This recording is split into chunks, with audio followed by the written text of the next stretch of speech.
This year, our faculty selected Professor Zoltán Grossman as their commencement speaker.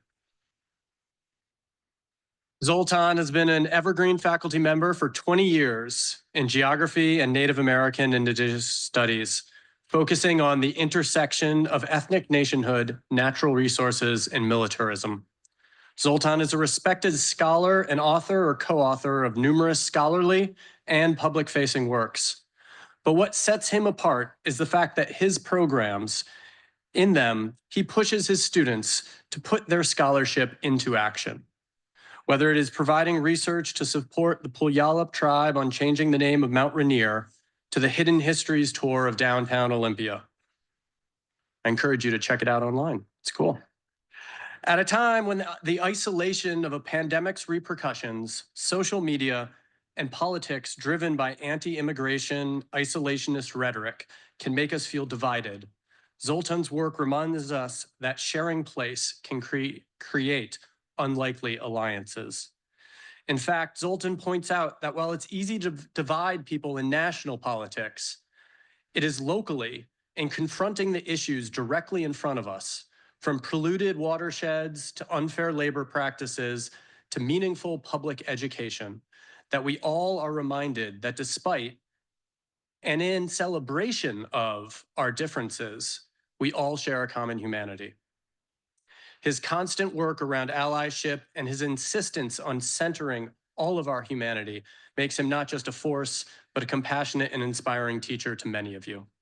His interdisciplinary thinking, his commitment to student projects in collaboration with Native nations, and his restless curiosity make him the consummate Evergreen faculty member.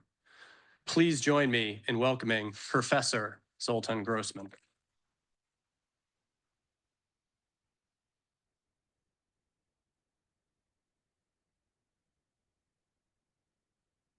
Congratulations to all our graduates, because you've been through a hell of a lot in this decade, from a pandemic to massive wildfires, from high housing costs to anti-choice laws, from mass deportations and renditions to creeping dictatorship and fascism. Now you're graduating, preparing to turn this upside-down world right side up. Well, if you want to discuss it, let's break up into small groups, shall we? Let's count off 1 to 50. Of all our graduating classes, you're among the best prepared for future crises in your lives because you've had everything thrown at you that could be thrown at you. You've been tough and giving in the face of this adversity. You've been badass and empathetic. You've been resisting and resilient. I learned about resistance and resilience from my Hungarian Jewish father, who lost nearly all of his family in the Holocaust. He taught me the importance of universal similarities among peoples and to resist ethnic and racial nationalism. I also learned from my mother and Catholic grandmother who kept their Hungarian culture alive in the US. They taught me the importance of particular differences among peoples and to resist cultural assimilation and sameness.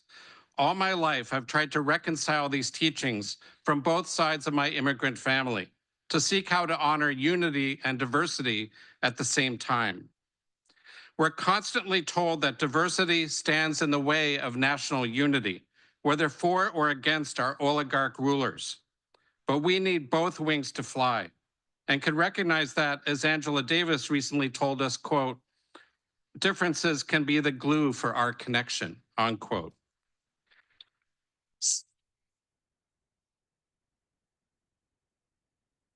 Solidarity means that others' liberation is bound up with our own, that we resist by standing together.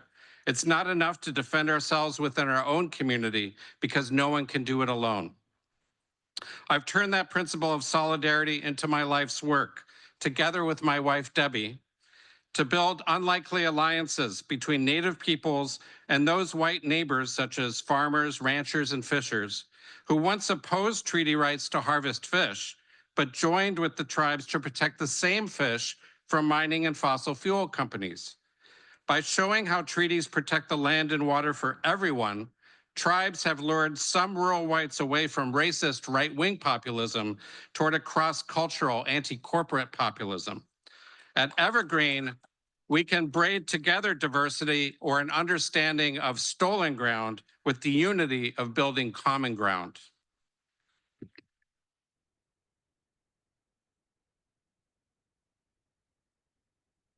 The anti-ICE protests growing around the country and tomorrow's No Kings rallies at 11 a.m. at the Capitol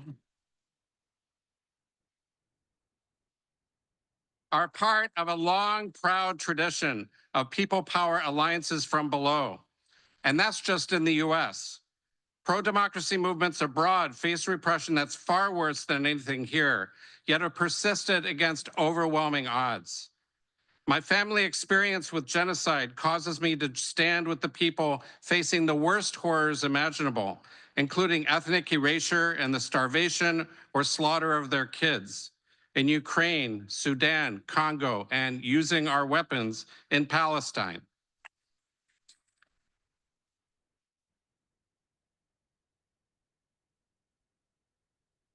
A war on Iran is guaranteed to make a bad situation much worse.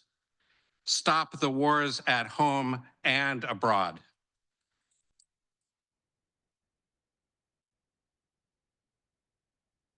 Evergreen has been well situated to examine the urgent crises of our time because it doesn't divide social, cultural, political, economic, and ecological questions into separate college departments, but tries to weave them together into intricate tapestries. For 20 years, I've loved teaching at Evergreen because of you awesome students from diverse places and backgrounds who aren't satisfied with a cookie cutter approach to your education and want to be engaged directly in community. By co-teaching one interdisciplinary class, faculty have the time to dig deep, to do rigorous graduate level work with our undergrads in a learning community. Many employers have found that Evergreen grads think through problems more holistically than other hires. You're now able to connect the dots and synthesize complex issues when others around you are still thinking in silos and boxes. So trust your instincts. Don't let people give you crap, as you're able to put the 1,000 pieces of the puzzle together. I found the synthesis in teaching classes on disasters. In Naomi Klein's shock doctrine, disaster capitalism takes advantage of shocks or catastrophes by severely cutting public services like what we've been seeing recently. Rebecca Solnit writes that so-called natural disasters that expose negative inequalities in human society are also opportunities to focus on the positive, cooperative side of human nature. Our responses to disaster may contain the kernels of a better world to more quickly make social and environmental policy changes that we need to make anyways. In contrast to the shock doctrine, what I call the resilience doctrine strengthens communities' ability to sustain shocks, to join across lines of racial and cultural difference, and build unity through mutual aid and ecosystem restoration. We learned from Indigenous peoples who'd been through hell and beyond, but survived to rebuild their cultures and nations.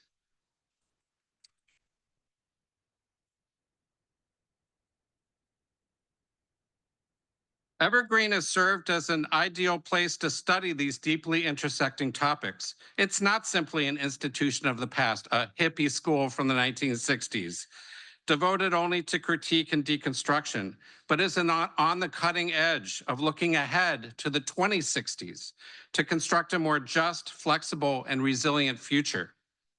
First, the resilience of individuals to heal from physical and psychological harm and live a healthier life. I think of our students who have been war veterans, undocumented, incarcerated, and homeless.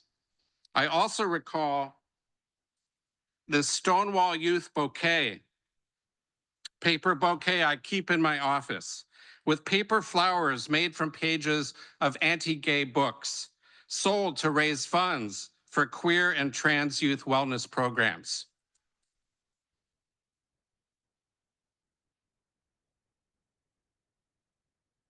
Second, the resilience of communities to roll back inequalities, revitalize cultures, and recover from historical trauma.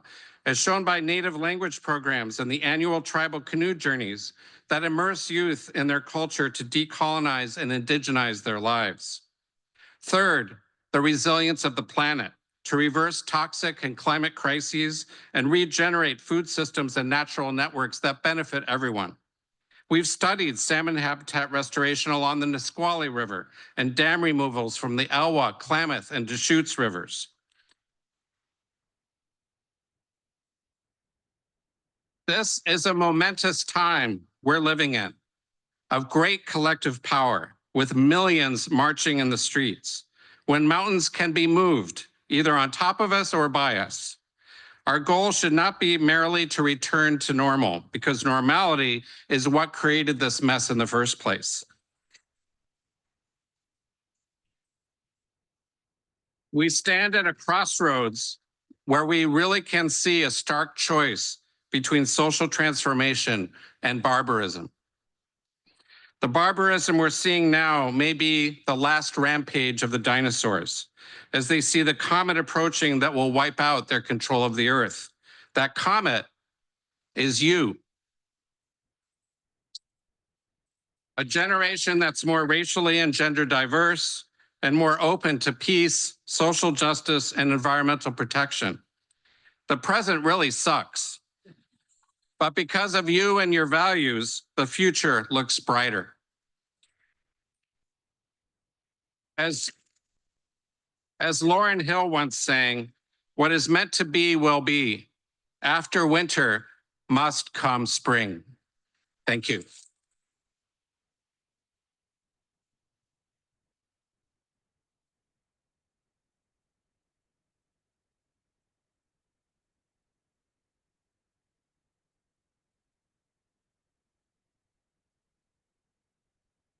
That's Evergreen's faculty.